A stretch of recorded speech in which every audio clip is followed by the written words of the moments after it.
चौथा नवरात्रा, जिसमें देवी के कूष्मांडा स्वरूप का ध्यान, सिमरन और पूजन किया जाता है।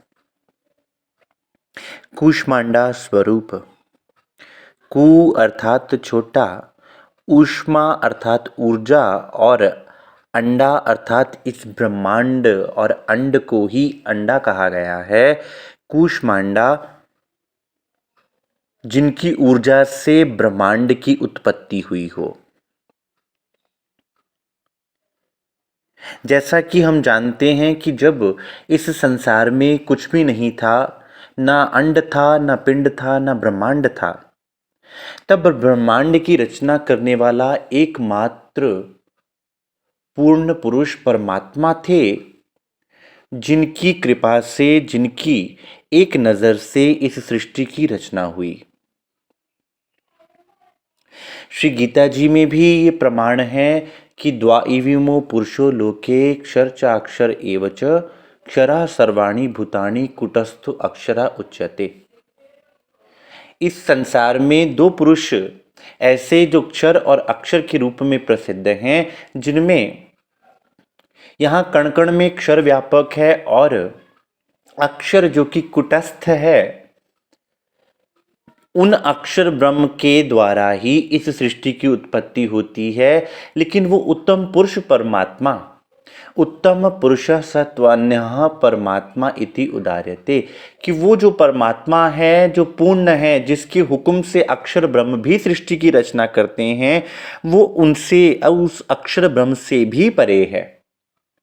वही पार ब्रह्म है, वही पूर्ण ब्रह्म है, वही एक उत्तम पुरुष अक्षरातीत कहलाता है। देवी का ये स्वरूप उस परमात्मा का परिचायक है कि किस तरह परमात्मा ने इस सृष्टि की रचना की अपने हुक्म के द्वारा, जिसको महापुरुषों ने क्या कहा, हुक्मे जग उपजया। लेकिन वो हुक्म कहाँ से हुआ ये कोई नहीं जानता था। उस हुक्म के ही स्वरूप का परिचायक ये स्वरूप है, जो हमें ये बात का भान करवाता है, इस बात का ज्ञान करवाता है कि जब इस सृष्टि में कुछ भी नहीं था, जब सृष्टि भी नहीं थी और सृष्टि की उत्पत्ति का कोई विचार भी नहीं था, तब वो एक परमात्मा था जिसकी शरण में हम सब जाकर मुक्ति को प्राप्त हो सकते हैं। अगर तुम उस परमात्मा को जान लो, उनके चरण कमलों को प्राप्त कर लो, उनके पवित्र नाम को प्राप्त कर लो, तो तुम्हारा जन्म मरण का चक्र ही छूट जाए। जिनकी ऊर्जा से ये ब्रह्मांड खड़ा है। फिर कई बार हम सोचते हैं कि आज मेरे जीवन में ये मुसीबत, ये दिक्कत, परेशानियां हैं।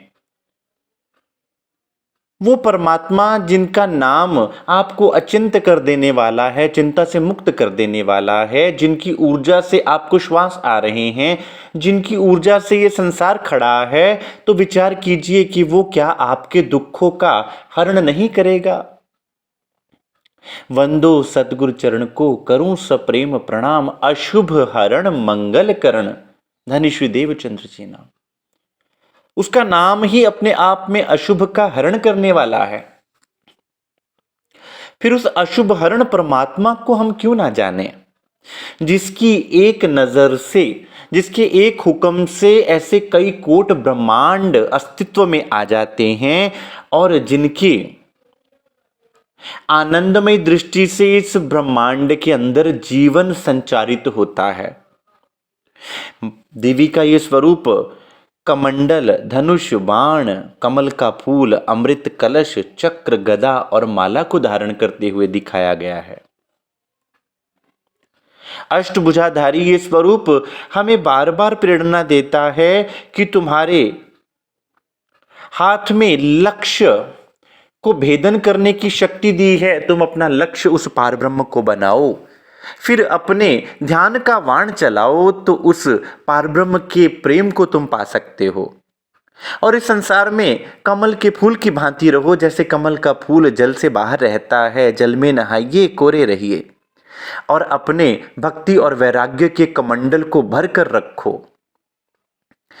फिर तुम्हारे पास वो अमृत कलश आएगा जिस अमृत कलश में परमात्मा के प्रेम का अमृत भरा होता है। तुम खुद भी पियोगे उस अमृत को और संसार में भी बांट पाओगे, क्योंकि संसार जो विषय विकारों की अग्नि से जल रहा है, ये केवल परमात्मा की कृपा रूपी अमृत, उनके प्रेम रूपी अमृत से ही शांति प्राप्त कर सकता है।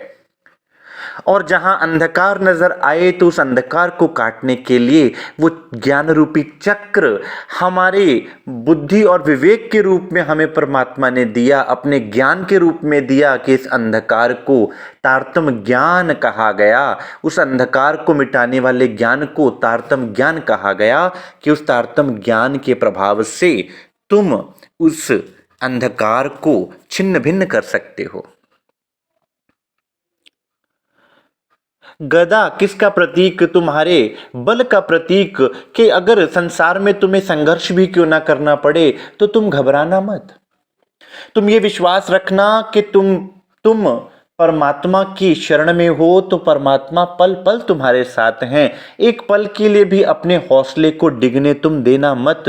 और इतना कुछ नियामतें तुम्हारे अंदर होने के बाद भी तुम्हें कोई अहंकार ही ना हो, वो माला रूपी तुम्हारे अंदर परमात्मा ही बसता रहे और तुम यही भाव अपने दिल में लेकर चलो।